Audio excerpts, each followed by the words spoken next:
tonight is the premiere of Cindy's Crystal Corner Facebook Live. You can expect to find us the first and third Thursday of every month. If you have questions, you can put them in the comments, and I'll ask Elise every once in a while what questions she has in the comments, and we'll answer the questions. If I can't answer it, if it's too long of an answer or I need to research it, then we'll add it to another Facebook Live. All is good. So make sure you put your comments. But if you're wondering why I'm not saying hello each time somebody comes on, it's because I can't see who's coming on. So anyway, let's get started. So first and third Thursday of every month. What we're going to do, how long is it going to take? I don't know, because this is the first we're doing it. We'll see. We're going to talk about a crystal. We're going to have a different lesson. Today's lesson is on how to clear and cleanse your crystal, what that means, why we want to do it, and how you do it. Then, like I said, question and answers. And then we're going to look at a couple crystals. We're going to look at this week, we're going to look at Amethyst. We're going to look at Apophyllite, which is amazing. And then we're going to look at Elestial Crystals for our angel people. So let's get started. So we're going to start with, why do I want to clear my crystals? Well, some crystals you may not feel the need to clean, but crystals pick up on vibration and they hold on to vibration. This is one of the reasons why we can program them, which will be another topic another night on how to program your crystal. So crystals pick up on vibration, and whether it's fun vibration or not fun vibration. And yes, the crystal's vibrations are higher than ours most often, but they do pick up on our stuff and it tends to lower the vibration. And so what we can do is we can clear and cleanse it, and that will eliminate that, right? We'll be able to get it back to its vibrational blueprint. But why else might we want to clear or cleanse it? Well, I don't know if you've ever seen, but crystals can be programmed. Like I said, we can program a crystal, but it's rare that if you buy a crystal online or from, one of your friendly crystal dealers, it's rare that it's going to be pre-programmed unless you've asked for it. But just in case, you might want to cleanse out any programming that might have come with it. And then also, they like it. Crystals like to be cleansed. Most of them do. And we're going to talk about not every crystal likes to be washed. So that leads us to our next thing. Some crystals don't like to be washed. Some don't need to be washed or cleansed. Now, this is what I say about that. If you Google what crystals don't need to be cleansed, you'll very often come up with citrine, kyanite, and selenite. Now, my feeling is that I know citrine loves a bath, right? So you may not have to clean it, but sometimes you might want to clean it. Or, again, talk about the programming if you want to take out any programming. And again, it's rare unless you've asked for a crystal be programmed that it would come pre-programmed. But like when I sell my crystal pouches, I program them, asking them to do what the pouch intends, right?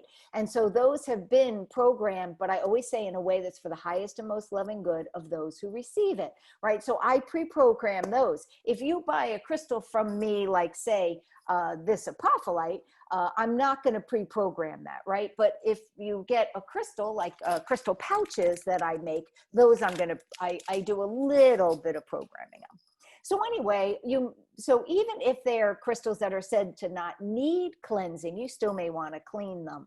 Now, not all like water, not all like salt, not all like sunlight.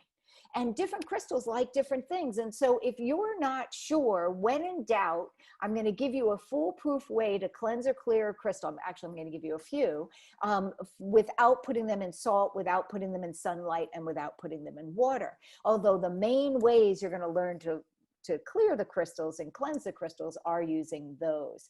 So just be careful. If you're not sure, contact the person you bought the crystal for, or Google, or look in one of the crystal books to see if the crystals like water. I know I've ruined an awful lot of malachite beads before I figured out they don't like water. There's a number of them that don't like water. Okay, they also don't all like sunlight, right? You think, what crystal wouldn't like sunlight? Well, fluorite doesn't like sunlight, doesn't like heat either. So now how do you know it's time? Oh, let's stop and see. Elisa, do we have any questions? No. Remember, if you have any questions, you just type them in the comments and Elisa will let me know. Okay, so let's go on. So how do you know it's time to clear your crystal? Well, first of all, if it feels weird, right? Some people like to clear them when they buy them. My feeling is if you'd hug your crystal dealer, you don't have to clean your crystal when you get it from them, right? Same as tarot cards, you know, if you'd hug someone, they can touch your cards. That's how I feel. But anyway, so if the person that you get it from has good energy, like I get a lot of my crystals, or when I lived in Central New York, from a place called Two Hawks Gallery, and you can get them online, twohawksgallery.com. And I never, ever felt like I needed to clear a crystal I got from them. Their energy is fabulous. I just didn't worry about it, right? Usually if I get one from ARE, the energy is really good there, I wouldn't. But if I buy it online, I may clear it. As a matter of fact, I cleansed all of the crystals I recently bought online that I have for sale now on spiritualsimplicityBooks.com. So how do you know it feels funny though, right? Well, this is the same way you find out if you like a crystal, right? First, center yourself. Don't have the crystal in your hand. Center yourself. Get centered and say, how do I feel? How do I feel without the crystal in your hand? How do I feel? Okay. And then you pick up the crystal. Now, this one is a wonking celestite. No, it's not celestite. It is I'm having brain freeze. Elestial crystal. This one is not for sale. This is my own. And I would then say, okay, now I'm holding my elestial crystal, right? I'm holding it in my hand. How do I feel now? And I would do the same thing. I'd center and check in. And this to me just makes me feel blessed. It's one of the reasons I bought it. I love it. We're going to talk more about this baby later. Yes. What's a good crystal book to reference? Well, a good crystal book, I feel there's a number of them. One is actually called the Crystal Bible. I should have brought them up here. I didn't think about it. One of them is called the Crystal Bible. Now, it's not Melody's. Melody's book is known as the Crystal Bible, but there's actually a book called the Crystal Bible that I really like. You know what I'll do is I'll ask Elisa to help me remember. I will put resources on under this post of some of the good crystal books. Great question. Like I said, you have a question, you just ask.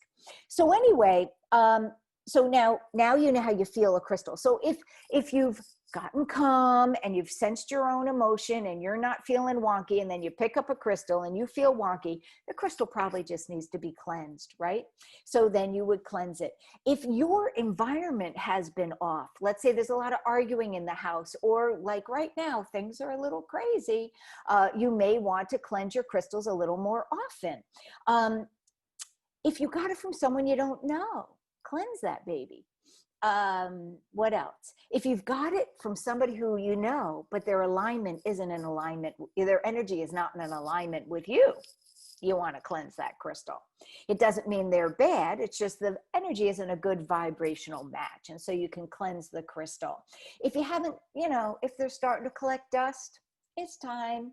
Right? If you haven't done it in a while, it's time.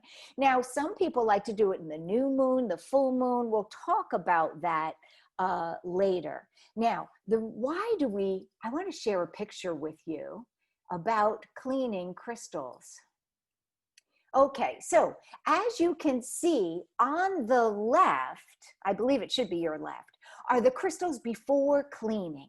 And on the right is them after cleaning. Now, I will admit the lighting was different. By the time the ones on the right dried, there was more sunlight out, it was lighter out. So I will not pretend that the change is quite as stark as what it looks like here, but I will tell you these babies sparkled after I cleaned them. These had been left, these are from the Forgotten Box. These are crystals, along with some other points that I have up on spiritualsimplicityBooks.com. They were from the Forgotten Box from 1995. Dave got those crystals when he was a crystal dealer in 1995, and they had gotten forgotten. And we moved with them and we remembered them, and they got forgot again. But so these crystals hadn't been cleansed or cleared or really seen the light of day, because most of them were wrapped. That's how we knew it was 1995, because the paper they were wrapped in was 1995. They had been wrapped for that long, and so they really needed cleaning. So just to give you an idea, that's a before and after of cleansing. Granted, it does look a little more than it really would. So any questions while we move forward? Okay. So now let's take a demo, right? So that's a different share. So let's get over to the demo screen. Okay, so now this is one way if you're not sure of whether your crystal can go in, whether it likes sunlight or whether it likes water or salt. Now, many of you would use sage, and that's fine. You know, sage is okay. Many of you would use sage. But I like Nag Champa. It's my favorite. So we get it nice and going. And then I would take my crystal. And again, you always get yourself, there's not a lot of, get a little more smoke going. I always get myself in a centered space, right? Before you're going to cleanse or clear, you want to get into a centered space. Now, I would stay away from fake incense, you know, like fake vanilla bean or tropical coconut or something, you know. I would use a more natural. Sage is a fabulous one. It's just, I happen to like Nag Champa. So then I would, in a prayerful state, I would take my crystal and I would ask that anything that's not for the highest and most loving good is cleansed and cleared from this crystal, and it rises to the light along with the smoke to be transformed. So just like you would sage a house, right? Just like you would sage a house, or you would sage a person. You would just, with prayer and intention, do your crystals. Now, that's how you do it that way. But how else do we do it? Well, another way is with sea salt, which is also known as kosher. Oh, we have a question. Go ahead. What's the name of the incense again? Nag Champa, N-A-G space Champa, C-H-A-M-P-A. But you could also use sage or any incense that you like, right? I just would avoid the fake ones, you know, afternoon delight or something. You know, I avoid those. Okay, so any other questions? Okay. N-A-G-C-H-A-M-P-A. Yeah, and there's a space between Nag and Champa. Okay, and you can get these anywhere. I know ARE, the Edgar Casey, you can get them by mail there, but you can get them, you know, pretty much anywhere. I think I've even seen them at a truck stop. Anyway, so what's the next one? Well, I will tell you, sea salt is a very common way to cleanse your crystals. You don't have to use water, although I'm going to demonstrate it with water. But you can use sea salt, and sea salt and kosher salt are the same exact thing. And kosher salt is a lot cheaper. We use this for cooking. So this, I promised my husband I'd buy him more. But anyway, we use this for cooking. So it's a little fancier. I like for cleaning the crystals. I don't like such a fine salt. You're going to see this is pretty fine. But what you do is you get enough salt in there to cover your crystal. Now, again, this is why I like to use the cheaper salt, the kosher salt, because you need a lot, right? And so let's say I have this beautiful snakeskin jasper. And let's say I want to clean the snakeskin jasper. I just put it in there and bury it. But I don't have to just do one. I could also do this jasper, whose name escapes me right this minute. It's another cool jasper, right? I could do that and just cover it up. So Cindy, yes. How do you know if your crystal doesn't like water, sun, salt? Really, I would Google it. I would Google it, or check a crystal resource, or ask the person you bought it from. If you don't have a resource like that, when in doubt, use the incense, or I'm gonna show you light and prayer. I would use that. What crystals don't like salt are usually, because usually I use a coarser salt. This is pretty innocuous, this thin salt. But normally ones that are soft, and you can tell if they scratch, they're not going to want to be in a lot of salt, right? If they're scratchy. So I've picked 2 crystals I know are not objectionable, right, to salt. And you just leave it like that for a little bit. You could bury them outside, but I would make sure you mark where you buried them and leave them for a few days. You could then, if you want, take this and put this in a windowsill for a couple days if you want, or you could just leave it in the salt the way it is, right? It's just a wonderful way to cleanse it. But if you don't put the intention in it, you're missing half of it. So when I put these in, I'm also going to do like a prayer or a meditation asking, I call God Spirit, Divine Spirit, please cleanse and clear these crystals, taking anything that's not for the highest and most loving good of the crystal or myself, or if this is for somebody else, I'd say the crystal and whoever's going to come in contact with it. If it's not for their highest and most loving good, remove it, right? And have these be cleared and cleansed. If I think there might be programming, I might also say, you know, and please clear any programming that might have been put into these crystals. So that's just one way, right? How else can we do it? Let's take these babies out. Thank you for your demonstration. Okay, let's see. Let's put it in here. Okay, so now we're going to do the water. Yes, question? Do you always do light stones, or do you mix match different stones? Mix match. When I would do the one I'm going to do next, I would pour all my crystals, like all of them, except for if I knew they didn't like water, I'd pour them all in there, all together. It would be one happy bathtub. Okay, so any other questions? Okay, all righty. So we have remember our salt. Now, normally, if I was doing this for real, I wouldn't use the same salt, right? But I'm trying to not use all my husband's salt. So, and I've already cleansed these crystals, so I know that they're not shedding anything. But normally you would use fresh salt, right?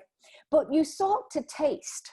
You salt the water to taste. So you don't have to put this whole amount. I mean, this is small. Normally when I would do this, I would make a big bowl, you know, a big honking bowl, and I'd probably use this much salt, but I don't need to use that as much today. So we're just going to mix that up.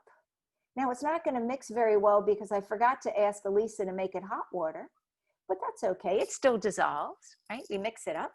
Elisa got me my water. And we'll put a little bit more in there, but it should be to taste. So what you literally can do is taste it and see if it tastes salty, right? Okay, so we have the salty water. And then I would let's take this amethyst. This is one of the amethyst points that we have on up for sale right now. And I'm just gonna clean it, right? So I'm just gonna put it in here. And again, oh, I think I'd rather have enough water for it to cover. Let's use a little bit more water.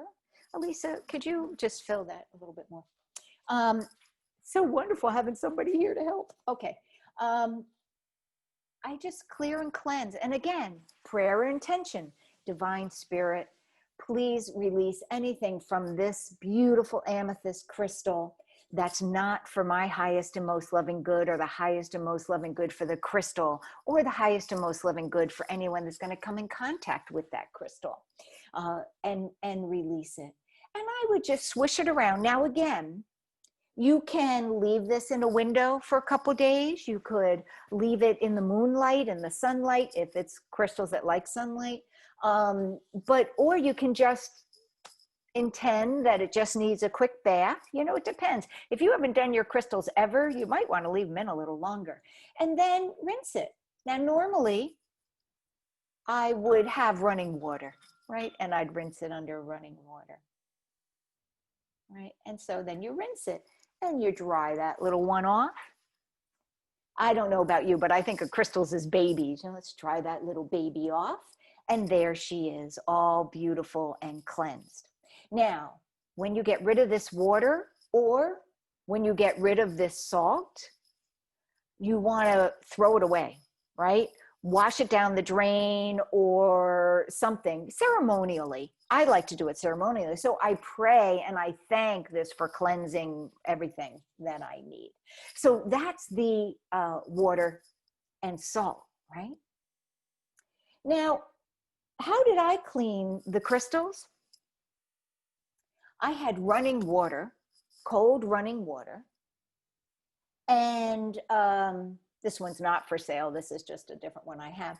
I had cold running water. And as I washed it, I kept saying, Divine Spirit, please cleanse and clear this crystal. But it was under running cold water. Please cleanse and clear this crystal in a way that's for the highest and most loving good. And I ran it under the water, and then I let it dry by hand. I didn't use a paper towel for the ones that came out of the 1995 box. This is not one of them, though. So Cindy, yes. Is salt water okay if the crystal doesn't like salt? And can you use plain water? Yes, yes and yes. So the salt, the reason why most crystals, well, yes and no. It depends on the crystal. Some crystals, again, consult your crystal books. Some crystals don't like salt. And so if they don't like salt because they don't like whatever the makeup, the chemical makeup of salt is, you wouldn't use salt water. But some crystals don't like salt because it's rough and scratchy. In that case, the water would be fine, right? Was there two parts to that question or just one? Can you use plain water? Oh, I usually use plain water. I usually use plain water. My most common ways that I clean a crystal are either with light and prayer, which I'm going to show you in a second, or I use just running cold water on a tap. I like the colder the better. But when you want to melt, when you want to dissolve salt, you need it a little warmer. Okay, so we have done incense, we have done salt, we have done salt wet, and we have done just prayer water, just plain water. But what about prayer? What about prayer? Well, we have these pretty little baby celestials. These are celestial clusters. They're clusters because they have more than one point there. It's kind of hard to see there. And the cluster, let's say I don't know. And I happen to know these like water, but let's say I didn't know. And I didn't know whether they like salt, and I didn't know if they like sun. No worries. I could either use the incense, or I could, I think we'll go back to here because I can do this easier here. I can use prayer or intention. So here's our little quartz, our little celestial quartz cluster. And I would simply hold it in my hand, and I would pray and imagine. You could use white light, you could use gold light, you could use, I use kind of a white light, Christ light kind of thing. And I imagine that light is coming down onto the crystal, and that I'm asking that all that needs to be cleansed or cleared be sent to the light. And it's in a very prayerful place. So you get into your prayerful place, and you just imagine light clearing and cleansing anything that's not for the highest and most loving good of this crystal. You could put whatever else you want in it, but that's the cleansing that way. And then there's selenite. Now, there's more ways than this. These are just the ones I thought we could fit in, although we've already been 15 minutes, but we could fit into a Facebook Live. So I have one more thing. Thank you, Patty Sapp. Patty sent me this picture of how, yes, while I'm looking that up, we will. Danielle says that she uses Reiki a lot. Yes. For the majority, is that fine? That is absolutely fine. That's better than fine. That is a great way to, here we go. Okay, now I found it. All right, so let's get back to, there we go. Let's get back, and I want to show you, this is one of the most common things. When I asked, I did a Facebook post. I said, how do you clean your crystals? And one of the most common was using selenite. And Patty Sapp sent me this picture of her selenite wand where she's laid the crystals on it. And now I would assume, Patty didn't tell me, but I would assume she also kind of said a little prayer and asked the selenite to do its thing. But you can see she's lined up her crystals. Now, if you live in Virginia Beach or the Virginia Beach area, Elisa and I went to Heritage the other day. Now, they're not this big. This is a beautiful piece of selenite, and Two Hawks probably has them this big, Two Hawks Gallery. But if you want, they had a small one, maybe about that big, for $10.99. I thought you couldn't beat it. And it was really nice condition. And that was just a few days ago. So you can also put it on selenite. Any other questions, Elisa? No, but I do have a question. Elisa has a question, yes. The selenite, do you store them on there, or would you keep them on there? I sit them for a little while. I wouldn't feel like I have to store them forever, but I'd sit them. The same thing as you let it sit in the moonlight or the sunlight. And I'll quickly talk about that. I don't want to take up a lot of time, but if you want to you can put clear crystals to clear or cleanse in a windowsill where moonlight shines on them or sunlight for three nights. Now, that is a myth, whether you do it 3 nights or not. You do it till it feels okay, right? You know, you ever have those problem stains and you have to wash it a few times? Well, you might leave it longer, right? You may do 3 nights and then give it some time off, then another 3 nights. But then, you know, you have some things, they just need to be rinsed out, right? So that's a quick one. But maybe 1 night would be fine. Now, some people do it new moon, some people do it full moon, some people do it by the moon. So in other words, if you're going to do put crystals in the moonlight, you want it to help you grow things, you would put them in the moonlight to let them charge, because this is how we really energize or charge our crystals. We cleanse them, now we're charging them. People can think of it as cleansing. I like to think of it more as charging.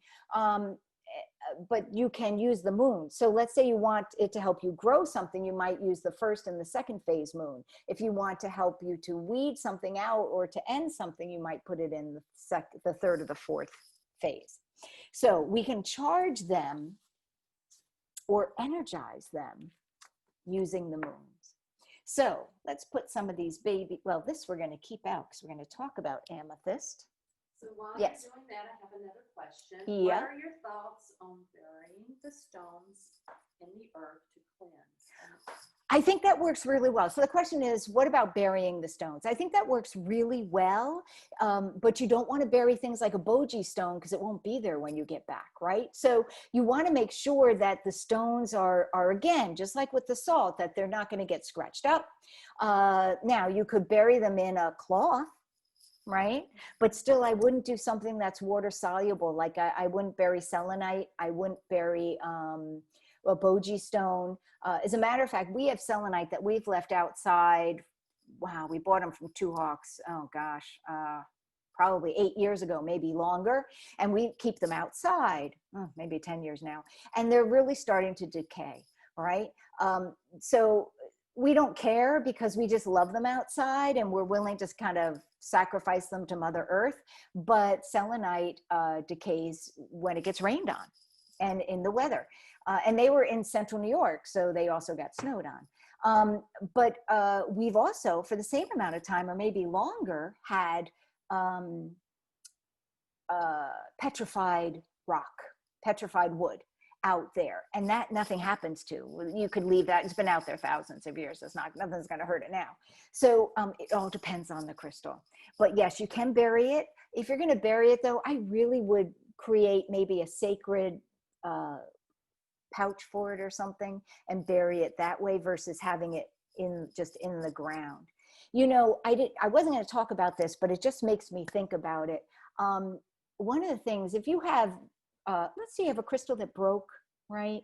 I was talking to somebody last night, we were doing the pendulum class and they said their pendulum broke, and I know someone else who had a pendulum break, and maybe not just a pendulum, but we've had crystals that break. And my feeling is when a crystal breaks, it means it's done, it's tired, and it's given you everything it's going to give, and return it back to the earth or return it back to nature. Well, one of the things that we like to do is when we go someplace, we sometimes will leave a crystal there in Woodstock. We used to call it grandfather tree, and we would leave the crystal every time we would go visit it, because it was like an offering. You know, some people would leave tobacco, some people would leave sage, whatever. We would leave a little crystal, and sometimes really nice ones. So if you can find that Woodstock grandfather tree, you might find some real nice crystals in it.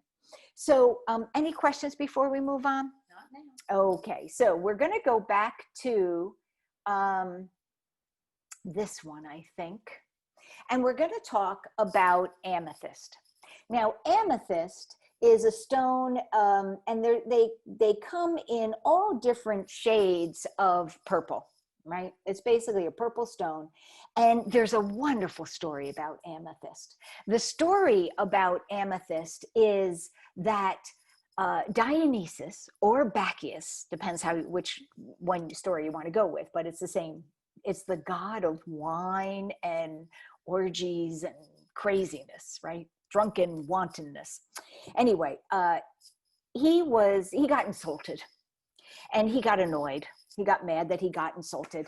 And so he said that he was going to, in order to avenge his honor, he was going to sick his tigers on the next person that came down the road. Well, the next person was a young lady named Amethyst, who was on her way to worship at Diana's temple. And so he sicked those tigers on, and she prayed to Diana, and Diana turned her into a clear crystal. He felt so bad. He did feel bad. And so he took his sacred wine and poured it over the crystal. And that's why amethyst to this day has that beautiful purple hue, according to myth. Now, because of that story, amethyst is said to help you protect you against drunkenness and overindulgence. As a matter of fact, the bishops, the Catholic bishops, not every bishop, because you know many different traditions have bishops, right? The Catholic bishops wear amethyst to protect them from mystical intoxication. Now, I would love to get some mystical intoxication, but so I don't know. I don't think I'd be wearing amethyst for that. But remember, you can program a stone, and so I guess that if you believe the story, then you are programming in some ways the stone to keep away mystical intoxication. I just thought that was funny. Okay, so amethyst, brow chakra, and crown chakra, most known for crown chakra. It is a high vibration. As a matter of fact, the 3 crystals that we are featuring tonight are all high vibrational crystals. That's making it look darker than it actually is. This is a nice amethyst, but if you want to purchase it, it is not as dark as it looks on my screen. Anyway, it's great for meditation, psychic development. Why? Because it works on a high vibration to raise your vibration, opening up your crown and your third eye. But it's also, if you put enough of these in your room, it will raise the vibration of the room, right? So amethyst and some of these other high vibrational crystals are nice to have in a room. But if you're trying to study and you need to be grounded, you may not want the high vibrations, right? So we all think, oh, high vibrations, isn't that wonderful? But if you're trying to get things done, you may not be floating on the ceiling. That may not be helpful. It purifies the aura, and it's protective. Why are high vibrational crystals protective? Because low vibes don't like high vibes. It's also cool, soothing. Amethyst is just really soothing. And it's February's birthstone. So now those, along with the other crystals I'm talking about tonight, are all 15% off on the website, spiritualsimplicityBooks.com. I've just put them up on 15% off. Okay, so let's talk about the next ones. Apophyllite. Now let me see. I'm not sure if this is, yeah, I think this is better than using the other view. This apophyllite, here's one example. And here's a bigger example. See, it's a double. Really beautiful. These are sweet. Oh, they're sweet. They're high vibing, and they are no nonsense. And so if you get apophyllite, it is going to start volcanoing, and I'll tell you why in a minute, volcanoing your spiritual growth, right? You're going to find your growth is erupting because these are found as sediment in volcano and basalt, in volcano rock and basalt. So they're found in magma, right? Magma and salt. But they are sweet. Considering they had such a crazy beginning, they're sweet. They're known to soothe anxiety, fear, worry. But I feel like it's because it has a real angelic feel. The next one we talk about is going to be even more angelic, but has an angelic feel. It's supposedly, now realize crystals aren't magic, right? They don't poof, you're transformed, poof, you're calm.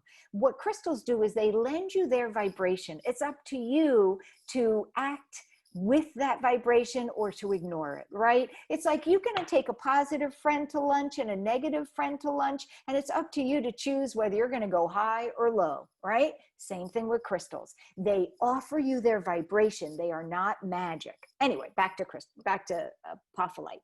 So apophyllite is said to absorb negative thought patterns, and I think that's also why it helps with worry and negativity. It's healing for the heart center. This looks like it has a little green. I don't know if it's my screen, but it doesn't. It's pretty white. If it has green coming, it's because the bottom is a little dark. But it's they are sweet. I just love them. Again, it fills you with love and support from the angels. It helps attract the angelic realm. Great for psychic development, because whereas amethyst is stronger on the crown than the brow, but strong in both, apophyllite is stronger brow than the crown, although that's strong for both. What do you think of moldavite? Moldavite is, I would say, moldavite is a totally different vibration. Moldavite is, again, it's a high level vibration, but it comes from outer space. And so it's more of a otherworldly. But moldavite will raise your vibration. And if you're not ready for it, moldavite is really strong.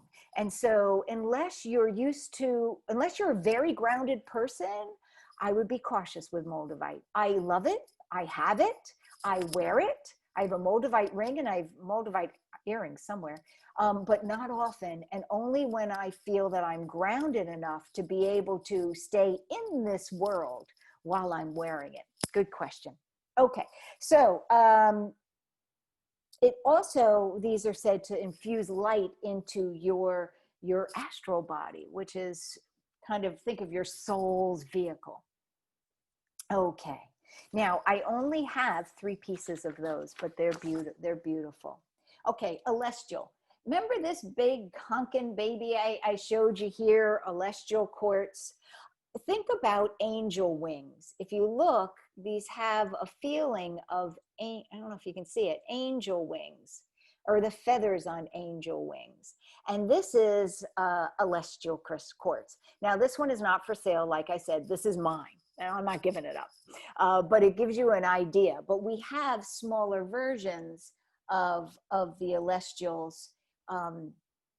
These are 2 beautiful ones. These are in the very nice or spectacular range of them. You'll see that on the website, they are graded not by size, they're graded by quality. Some things are graded by size and some are quality. These are graded by quality. But you can see this one is a double pointed. This one is a double pointed. I don't know if you can see. Well, it's actually has like 3 little sections. But anyway, okay, so Elestial Quartz, angelic realm, you can't miss the feathers. It, again, is a high vibe. It's said to clean your environment. It continually is showing those vibrations. It attracts higher guidance, similar to the previous one. It helps connect you, again, through intention. You need to add intention and action. right? Just putting the crystal next to you is not going to all of a sudden make your spirit guide pop up, right? But if you do a prayer and meditation with this crystal and ask that it help you connect, you'll find that you're able to reach a higher level of vibration. It's said to heal deep karmic issues. Again, you're not going to put it by your bedside, oh, well, my karma's gone, right? No, what's going to happen is it's going to bring up karmic stuff for you to take care of. You can either ignore it or you can take care of it, right? But it will assist you with that. A lot of them are smoky. Most of the ones I have are smoky, and they have inclusions in them. But when they're particularly smoky, and I have a few on the site that are particularly smoky, I feel they also are helping you ground so that you can be in this world, not of the world. Where Apophyllite is sweet and supportive, I feel like Elestial Quartz is more like get her done, right? It's more like boom, boom, boom. Even though it's angelic, those angels can be tough, right? Now, the last thing I have is just to give you an idea that you may want to have a bunch of different crystals. And so you can combine, you don't have to buy this pouch, right? But you can combine a bunch of crystals to help you and use them together. Now this pouch, just for example, and again, I'm not saying you have to buy this or this even combination, but this has blue aragonite, amethyst, chrysoprase, dumerite, moonstone, obsidian, rutilated quartz, serpentine, tektite, and zircon. And so some of them are for grounding and some of them are for reaching high. But you can also put crystals together, right? You don't have to just use them individually. Again, anything that we're talking about today is 15% off. So that's what I have for you. Are there any other questions? No other questions. All righty. So listen, here's the scoop. Send me your questions for future Cindy's Crystal Corner. We'll do this again. The next one's October 1st. I hope you'll join me. You can watch us on the replay. I know normally I say hi to everybody coming in, but I can't see who comes in. I will try to say hi once I get off, and feel free to share this. This is a free event. It'll be a little bit shorter next time. This one was almost 45 minutes, and we're not going to take that long each time. But we had the introduction, and I had to see how much I could fit in and how long it took. So we'll make them a little shorter next time. So send in your questions. You can put the questions in the comment as well, and I'll cover them next time. Listen, thank you so much for joining me, and have some fun with your crystals. If you're interested in any of the ones you saw tonight or the types you saw tonight, you can find them on spiritualsimplicityBooks.com. All righty. Thanks, and we'll see you in 2 weeks. Bye-bye.